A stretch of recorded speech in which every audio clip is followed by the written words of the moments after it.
Welcome to FPB's Meet the Candidates. This Cable 10 series gives you, the viewer and voter, the opportunity to hear from our candidates firsthand about the issues that are important to us and their views on them. This is all leading up to the general election, which is on Tuesday, November 6th. Today's guest is Bobby Hall, and he is the Republican candidate for the Franklin County PVA. So welcome. Thank you. I'm glad you came by. I just wanted to start out. Is this the first time you've run for anything? It's the first time I've ever run for anything. Well then, congratulations.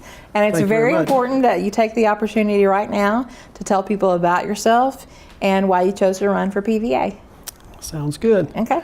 Again, I'm Bobby Hall. I am married to Sarah Campbell. She was Sarah Jo Campbell, and now she's Sarah Jo Hall, or Sarah Campbell Hall. I met her at Georgetown College while we were both attending school there. And we've been married in November. It'll be 38 years. So upon marrying her, I came to Frankfort, and I've been here for almost 4 decades now as an active member of the Franklin County community. We have 4 children, of who we are very proud of. My oldest son is an actuary with Humana. My second son is a real estate agent and a small business owner in Fisherville, outside of Louisville. My third son is a realtor and a lawyer here in Frankfort, as well as a builder. He puts his hands into a lot of things. He's also my campaign manager. His name is Jordan Hall. That's good. Keep it in the family. So he's doing a great job. He's very into these type things, and it's new to me.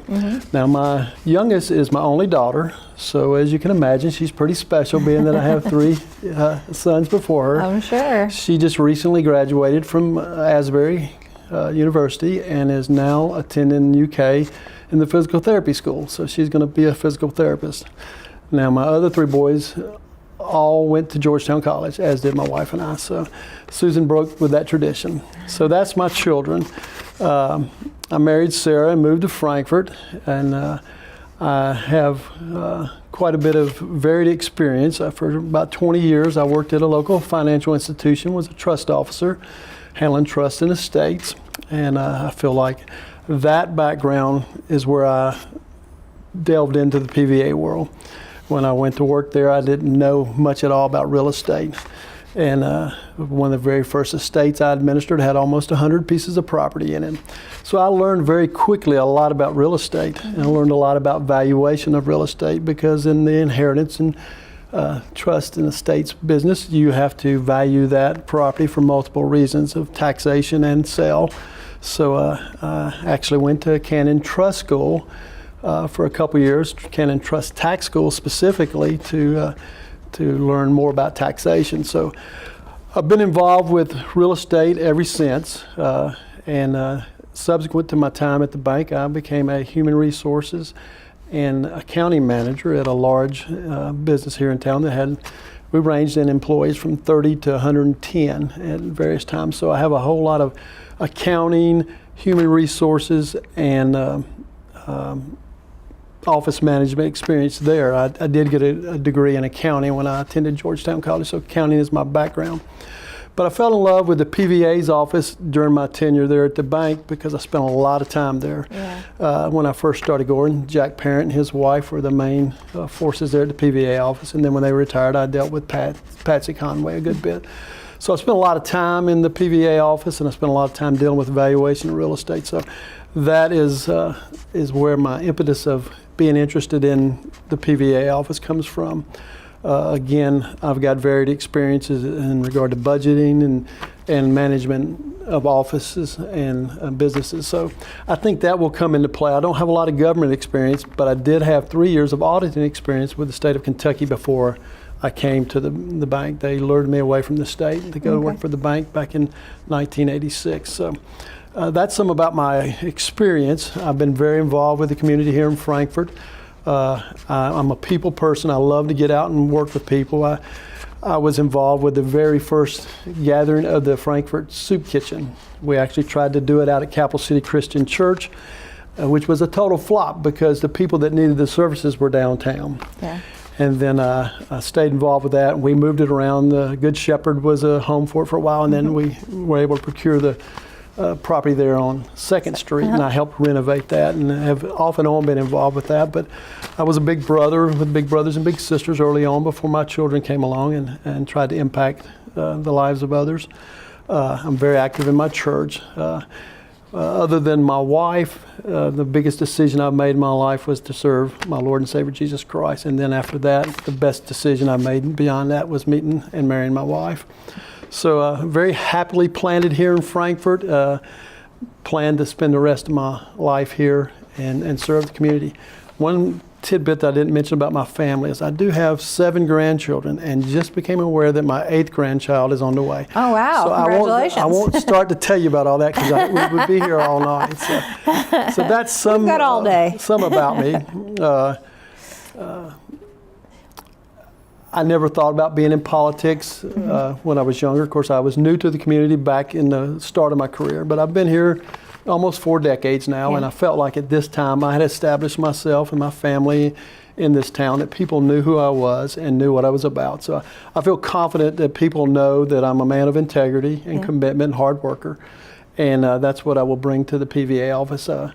I do not know what too many hours is. I do think the PVA office has regulated hours, but I will give it all I have during those hours and then be available beyond that. I'm not going to be an 8 to 4 kind of guy. Yeah. If people in this community need me in regard to the PVA office, I'll try to make myself accessible at all times. Yeah. I'm at that point in my life where my kids are grown, so I can do that better. So I think it's a perfect timing for me to step in and take on something that challenges me in a different way. Okay, well, let's talk about the PVA's office for a minute.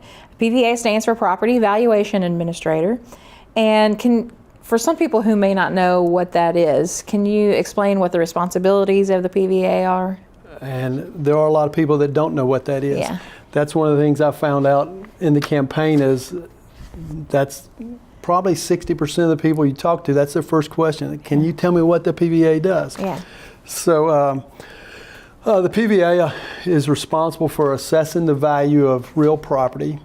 That could be real estate, automobiles, and personal property. Those assets have to be valued for taxation. The PVA office does not tax anything. It establishes the value of the assets that the government entities will assess their tax rate to and collect the taxes. The PVA office does not collect taxes. But it is a very vital role the PVA plays because it establishes a tax roll for the government entities to use. And it's very important that that's fair and equitable and that everybody's treated fairly and that it's accurate because, you know, we hear a lot right now about tax rates changing and needing more taxes and whatnot.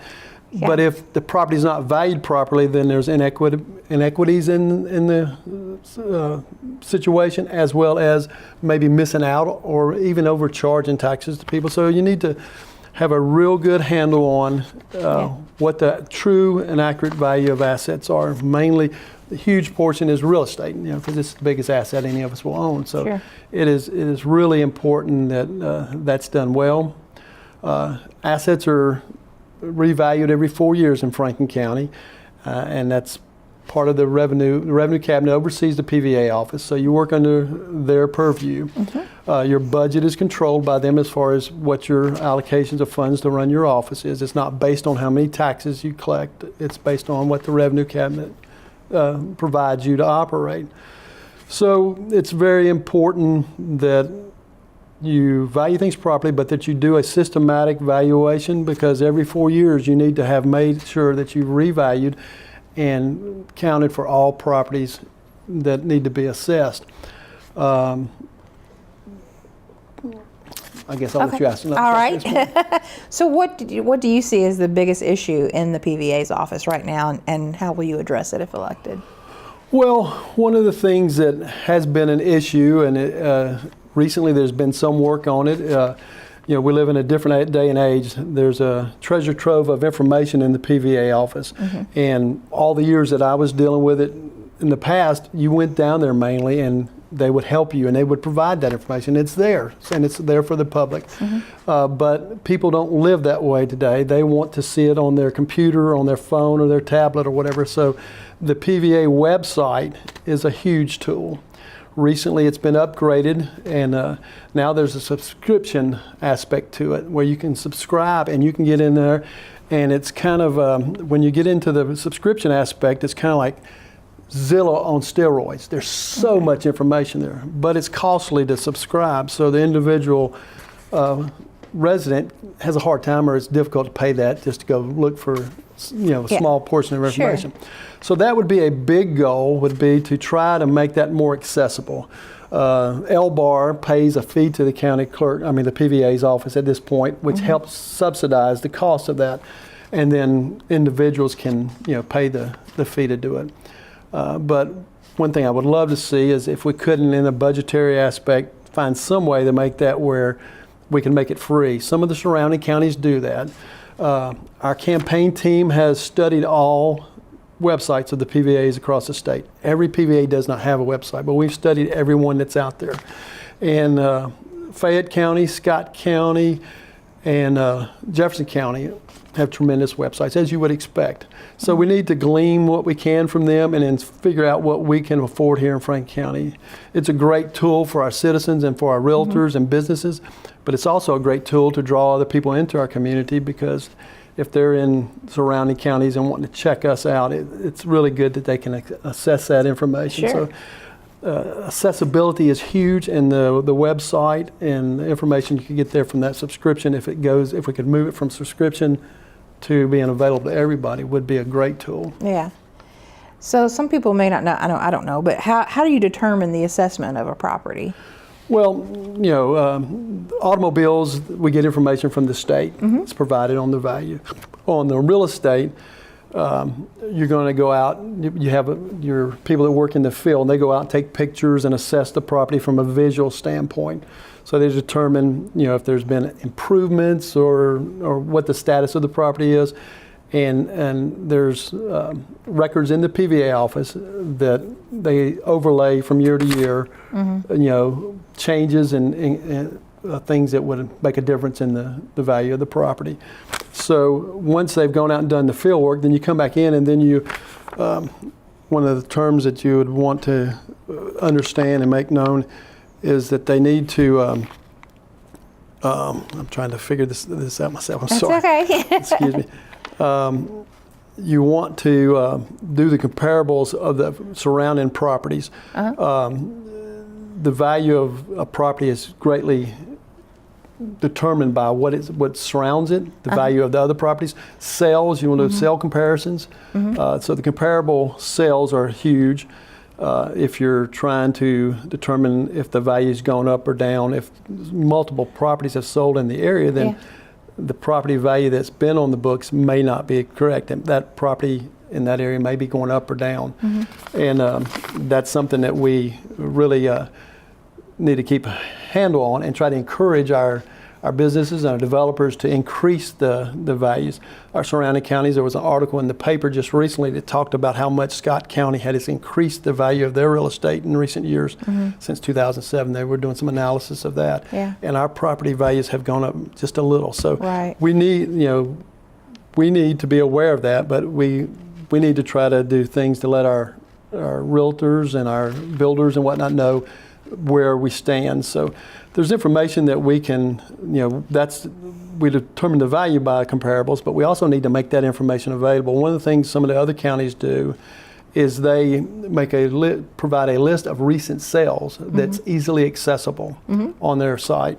So that would be good for us to do, and something I would want to do is make sure that someone could go to our website and quickly see what recent sales are available and what that information provides to them, and if they're looking to sell whatever, and see if something's sold without having to dig too much. So make it more accessible and efficient. That was my next question, is how will you make things operate more efficiently and easier for citizens to find the information they need? So in addition to what you were just talking about, are there any other ideas that you would like to implement if elected? The website is huge. Providing as much information efficiently and cost effectively.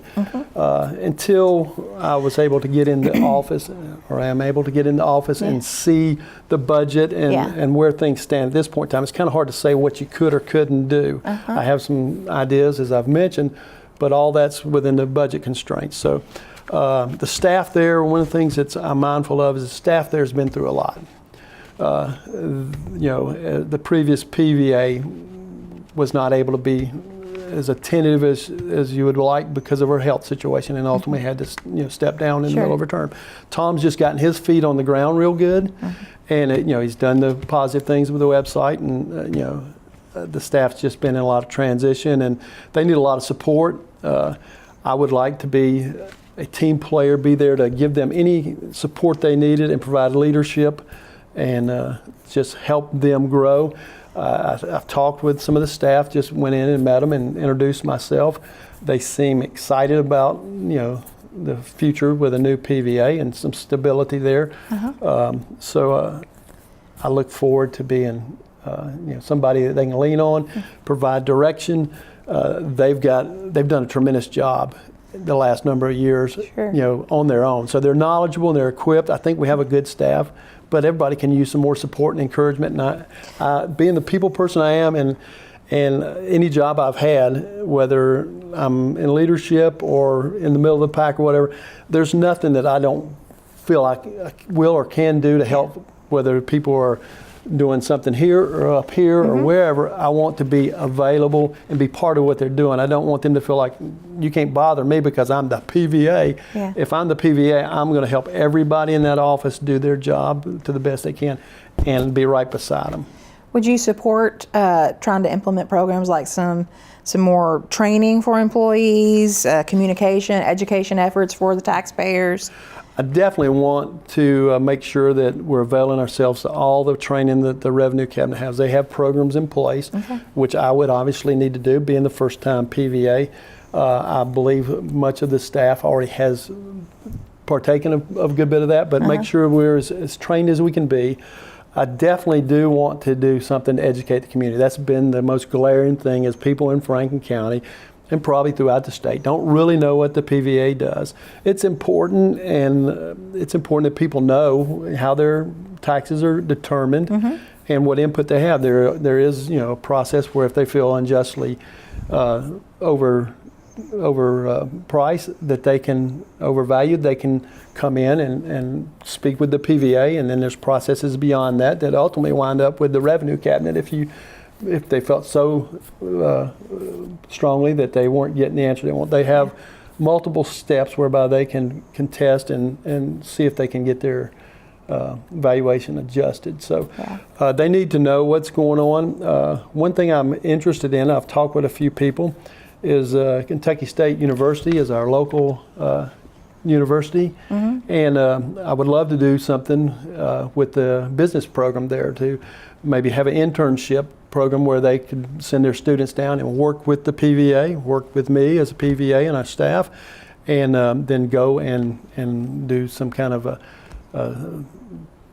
situation where you went in and taught them generally, what the PVA does. Because if they stay in Kentucky, the PVA is a statewide thing. There's 120 of them, and the Revenue Cabinet's over all of them. And I talked with someone that works with the Revenue Cabinet recently, and they said every PVA office is different, but they're all under the same structure.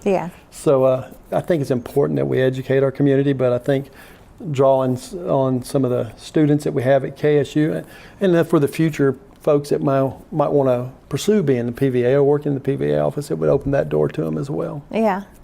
Well, here in Frankfort, we have some big redevelopment happening downtown. Yes, ma'am. And once that is complete, how would that affect your work in the PVA's office? Because it will be on the tax rolls, is that correct? Well, let me backtrack a little bit here. You said I could jump in there wherever. Yeah, absolutely. One of the things that just reminded me of is my wife was a school teacher for most of her career. And so she's loved being around students and teaching and whatnot, but she has just recently transitioned into the Transportation Cabinet. And she sits high in the new transportation bill. So she's watching all this going on, and she says she has the best seat in Frankfort. So she's watching it, we're talking about it, and I'm reading the paper about what's going on. There will be aspects of it that will be added to the tax roll. And depending on how all that's sorted out, I attended a recent meeting where they unveiled some of the proposals, what's going to go on there. So there will be additional properties put on the tax roll, which is a good thing from Franklin County standpoint because we need more tax. That's a quote unquote problem being the state seat, being that we have so much property that is not taxable. Right. Any state-owned property does not get taxed. So some of this is transitioning into a taxable situation. So that will be added on to the tax roll and increase our tax base. Okay. This year, the Franklin County Fiscal Court, both public school districts and now the City Commission is soon going to be voting to increase tax rates. How do those changes make an effect on the PVA's office, if at all? Well, in reality, they don't make a difference other than you've got to, well, it doesn't make any difference. It does shed more light on the fact how important it is that things are properly assessed. Yeah. Because as people's taxes are increased, they get more uncomfortable. So it's important that the tax roll is as accurate and complete as possible. Make sure there's no omissions of properties, and do everything you can to make sure that the tax roll is a true tax roll. Do you think the PVA's office as a public government entity is adequately transparent? I have no reason to think that they're not adequately transparent. But again, I go back to what we talked about earlier. Yeah. We need to educate the people and bring them into the PVA world. Having a website that is more accessible and available to everybody would be good. I would like to do some things, and I even have thought about the State Journal, having a little, see what we could do with the State Journal, having a little segment in there that tells about the PVA on an ongoing basis. You know, do things to make people aware, to draw them in. I don't have any, well, I think the PVA office is transparent at this time. I think there was a lot of unknown about the situation that occurred in the recent years where there was absenteeism. There was a lot of Facebook stuff when I first started looking at running. People were really upset because they could never get the attention they wanted. That isn't a problem at this point in time, and I don't perceive it to be a problem in the future. I know it will not be a problem with me being PVA. I feel like our staff there, they've tried to do well, but when there's an elected position, when somebody comes in there, and you may have the best senior deputy there in the state, but they want to talk to the PVA. They don't feel like they're getting all their due if they can't talk to the PVA. That's some people do, especially if they're contesting their property valuation. So, I think it's important that the PVA be present, be available, and not be a problem finding or dealing with the PVA. And I'm trying to be real critical. It was a health issue and things that caused problems in the past, but that was an issue. And that if I can't be there for my constituents, then it's time for me to let someone else step in there. But I will be there and be available and do everything I can to make sure people know who I am and what I'm doing and how they can get to me, and I want it to be as accessible and efficiently run and as transparent as possible. Okay. Well, you mentioned that property is assessed every 4 years. Is that correct? That's correct. That's mandated that you have a... Would you be willing to voluntarily reassess real property voluntarily during your term? If it's before the 4 years is up. Be honest with you, until I get in the office and see how overwhelming, and then your budgetary constraints could make it where you couldn't have enough staff. So all that stuff you got to work out in your budget and make sure it's possible. So I don't make a promise. I wouldn't have any problem doing that. It's just a matter of whether we can properly staff to do that. But it is mandated, and I would take that seriously. And again, I won't be on a 40-hour week or anything. I'll do everything I can. But my staff, I'm sure they're going to want to get paid and do the time that they're supposed to. So rightly so. The budget, and that's where I think my background helps, is I have accounting background. I've done office management on a significant level. I think I can manage the office and manage the staff there in a manner that makes us efficient and use our resources wisely. So until you get in there and you see numbers and grapple with that, it's hard to say what you can or would do. I would be willing to, I would think you want to assess things as often as you can within the constraints of your budget and whatnot. So, not just to do it, but, things change quite often, just like this stuff with the downtown area. Sure. It's going to change quickly. When it changes, Right. you got to get on top of it. You can't wait 4 years to do that. So Yeah. you do what needs to be done, and if we can do it more often, great. Okay. Well, we're going to wrap up here, and I'm going to let you take the opportunity to look in that camera and tell our viewers why you're the best candidate for the PVA and why they should vote for you. Again, my name's Bobby Hall. I'm running for PVA, Property Valuation Administrator. I think the valuation of real estate, real property, and assets in Franklin County is very important. I think I have a unique experience background that I bring to the table that will allow me to manage all aspects of the PVA office. I'm a hard worker. I'll get out there with my staff and do the field work. I'll be in the office, and I'll give the extra time necessary to do what we need to do to get the job done. I'm honest. I'm trustworthy. I'm a man of integrity. I love this community. I love the people of Franklin County, and I think if you ask around, if you don't know me, if you ask around, you'll see that there's fruit from which I'm speaking of. I'm not trying to convince you of anything other than I love this community, I love the opportunity ahead, and I'd appreciate your vote. And I'd like to thank Cable 10 and Frankfurt Plant Board for allowing me to participate and meet the candidate. Thank you very much, Kathy. I appreciate that. If people want to find out more about you, is there? Do you have a website? Yeah, let me pull out my handy dandy business card here. Okay. Yeah, you can go see me at Facebook at Bobby Hall PVA, and then my email address is BobbyK Hall. I'm sorry. Gotcha. Most of my stuff doesn't have the K. BobbyKHall59@gmail.com. Great. That's BobbyKHall59@gmail.com. Well, thank you so Love to hear much. from you, and I'll respond to any inquiries. Well, we really appreciate you coming by. I know our viewers are appreciative because they like to hear directly from our candidates about the issues. Well, I so appreciate thank the you so opportunity. much for coming. Thank you, Kathy. That's going to be it for this session of Meet the Candidates. I want to remind our viewers to go vote on November 6th. And when you're done voting, go home, tune into Channel 10, and check out our live election coverage from the county clerk's office. It's election season, so that means it's time to get informed. Then go voice your choice. That's it for Meet the Candidates. So we'll see you next time.